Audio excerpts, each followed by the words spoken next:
मैं doctor Nidhi Mathur, associate professor home science, government girls college Behror. आज हम शारीरिक विकास की कुछ विशेषताएं और शारीरिक विकास के नियमों की चर्चा करेंगे। पिछले भाग में हमने जाना था कि शारीरिक विकास क्या होता है, शारीरिक विकास चक्र क्या होता है और शारीरिक विकास चक्र का क्या प्रभाव पड़ता है, कौन कौन सी क्रियाएं इससे प्रभावित होती है और शारीरिक विकास का महत्व क्या है। आज के इस भाग में हम शारीरिक विकास की कुछ विशेषताओं की बात करेंगे। शारीरिक विकास हमेशा दृष्टिगत होता है, यानी इसको हम देख सकते हैं। बाहरी रूप से हमें शारीरिक विकास का पता चल जाता है, यानी व्यक्ति का क्या भार है, क्या लंबाई है, क्या अनुपात है, शारीरिक अनुपात, उसका चेहरे और इन सारी चीज़ों से हम उसके शारीरिक विकास का एक मोटा मोटा अंदाज़ा लगा पाते हैं। यानी शारीरिक विकास हमको फिजिकल ही दिखाई देता है। दूसरा, शारीरिक विकास गर्भाधान से ही आरंभ हो जाता है, यानी जिस समय कंसेप्शन होता है, कोशिका विभाजन प्रारंभ होता है और उसी समय से शारीरिक विकास हमारा प्रारंभ हो जाता है। फिर शारीरिक विकास सभी अवस्थाओं में समान गति से नहीं होता। जैसा कि हमने ग्रोथ साइकिल्स जो पढ़ी थी कि अलग अलग समय पर फिज़िकल डेवलपमेंट की अलग अलग स्पीड होती है, अलग अलग गति होती है। कभी ये तीव्र गति से होता है, फिर ये मंद हो जाता है, फिर अगेन तीव्र हो जाता है और फिर वापस कम हो जाता है। यानी सब अवस्थाओं में इसकी गति अलग अलग रहती है। फिर शरीर के सभी अंग एक ही अवस्था में परिपक्व नहीं होते, अर्थात जो भी अंग हैं हमारे शरीर के, सबके परिपक्व होने का समय अलग है। हृदय अलग समय पर परिपक्व होगा, फेफड़े अलग समय पर होंगे, हाथ अलग तरीके से, मस्तिष्क अलग तरीके से, अलग समय पर हर अंग अपना समय लेकर मैच्योर होता है या परिपक्व होता है। लगभग 20 वर्ष की अवस्था में शारीरिक विकास अपनी चरम सीमा पर पहुंच जाता है, यानी लास्ट जो ग्रोथ स्पर्ट है वो 20 वर्ष की अवस्था तक आता है। तब तक शारीरिक विकास संपूर्ण हो जाता है, पूर्ण रूप से शारीरिक रूप से विकसित हो जाता है मनुष्य। शारीरिक, मानसिक, सामाजिक, संवेगात्मक विकास सब एक दूसरे से अंतर संबंधित है, यानी सारे विकास आपस में जुड़े हुए हैं।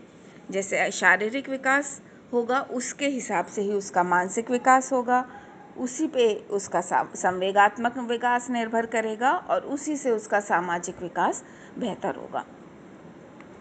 शारीरिक विकास बालक के व्यवहार की गुणात्मकता और मात्रात्मकता दोनों को प्रभावित करता है कि व्यक्ति किस तरह से व्यवहार करेगा। अगर शारीरिक विकास उसका अच्छा है तो एक प्रभावशाली व्यक्तित्व निकल कर आएगा, अगर शारीरिक विकास उसका सही नहीं है तो उसका व्यक्तित्व उस तरह से प्रभावित रहेगा। यानी शारीरिक रूप से अगर सुसंगठित बालक है तो वो हमको अधिक प्रभावशाली दिखाई देते हैं। फिर शारीरिक विकास ही बालक के अन्य विकासों के संबंध में भविष्यवाणी कर सकता है। जैसा कि हमने कहा कि सभी विकास आपस में एक दूसरे से जुड़े हुए हैं, अंतर संबंधित है, तो हम शारीरिक विकास के हिसाब से अन्य विकासों के बारे में हम प्रेडिक्शंस कर सकते हैं, एक भविष्यवाणी कर सकते हैं कि आगे चलकर उसका दूसरा विकास किस तरह से होगा। ये सारी विशेषताएं बताती हैं कि शारीरिक विकास मनुष्य के जीवन में कितना महत्वपूर्ण है। फिर शारीरिक विकास के कुछ नियम होते हैं। पहला नियम है निश्चित दिशा का नियम। निश्चित दिशा का नियम यानी प्रत्येक प्राणी का शारीरिक विकास एक निश्चित दिशा में होता है। यदि हम शुरू से शिशु के विकास के बारे में उसका अवलोकन करें, उसको देखें, तो हमें ये पता लगता है कि गर्भकालीन अवस्था से ही विकास निश्चित दिशा में होता है। गर्भावस्था में सबसे पहले सिर का विकास होता है, फिर चेहरे का, फिर उसके विभिन्न अंग, आँख, कान, नाक, मुंह आदि सब का निर्माण होता है। और फिर इस क्रम में ही धड़, हाथ, पैर आदि का निर्माण होता है और ये लगातार जीवन पर्यंत चलता रहता है। यानी एक निश्चित दिशा होती है शारीरिक विकास में, जो हमने बात करी थी कि विकास, शारीरिक विकास सर से पाँव की तरफ या मध्य से लेकर बाहर की तरफ होता है। यानी एक निश्चित दिशा रहती है विकास की। फिर दूसरा नियम है निश्चित विकास चक्र का नियम, principle of definite developmental cycle. निश्चित विकास चक्र से मतलब है कि शारीरिक विकास चक्र के अनुसार होता है।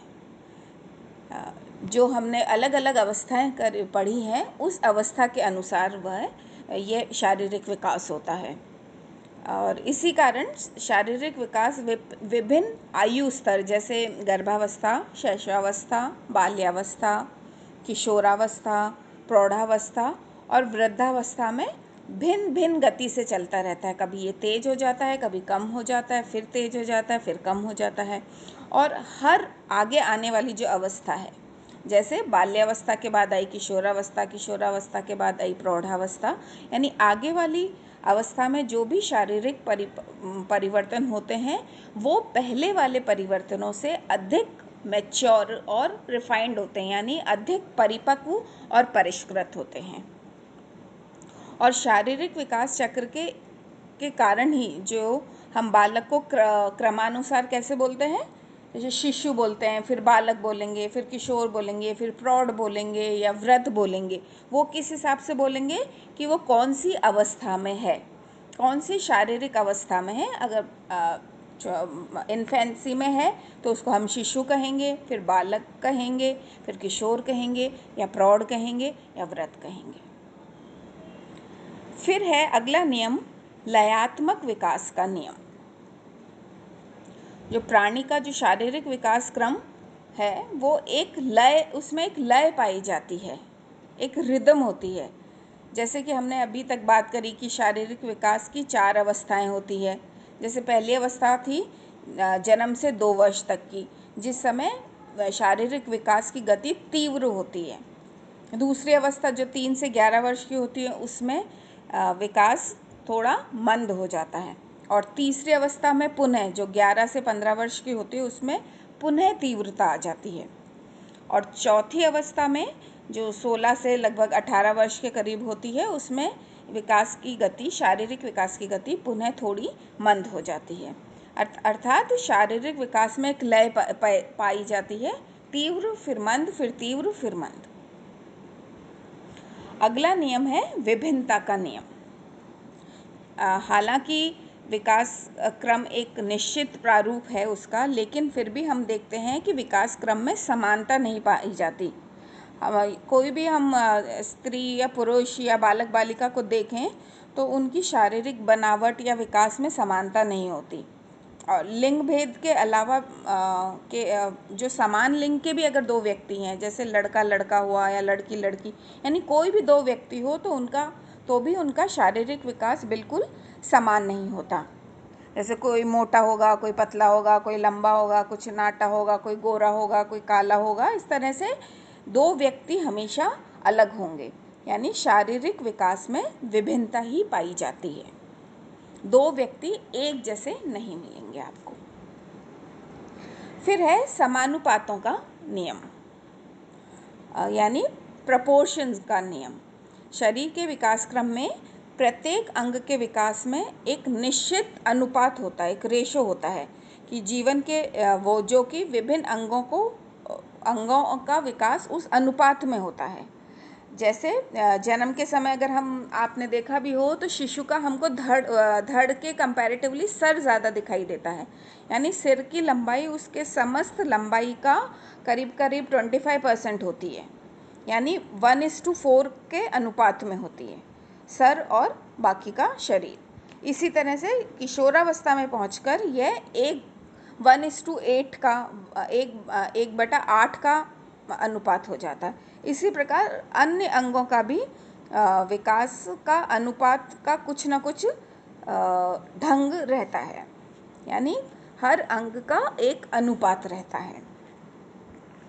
और आखिरी जो नियम है वो है सहसंबंध का नियम, जो हम बार बार कह रहे हैं कि जो आपस में जो विभिन्न विकास हैं उनमें कोरिलेशन होता है।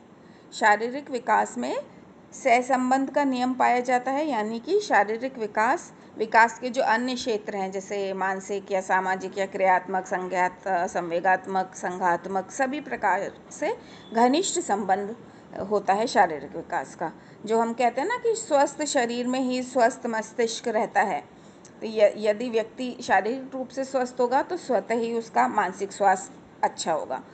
और मानसिक रूप से स्वस्थ व्यक्ति संवेगात्मक रूप से स्वस्थ संतुलित रहेगा, और इसी प्रकार संवेगात्मक संतुलन उसे समाज में लोकप्रिय बनाएगा। और मतलब हम कह सकते हैं कि शारीरिक विकास का संबंध प्रत्यक्ष या अप्रत्यक्ष रूप से विकास के विभिन्न जो पहलू हैं उनसे होता है, यानी सभी जो भी अन्य विकास हैं उनसे वो शारीरिक विकास पर कुछ ना कुछ हद तक निर्भर रहते हैं।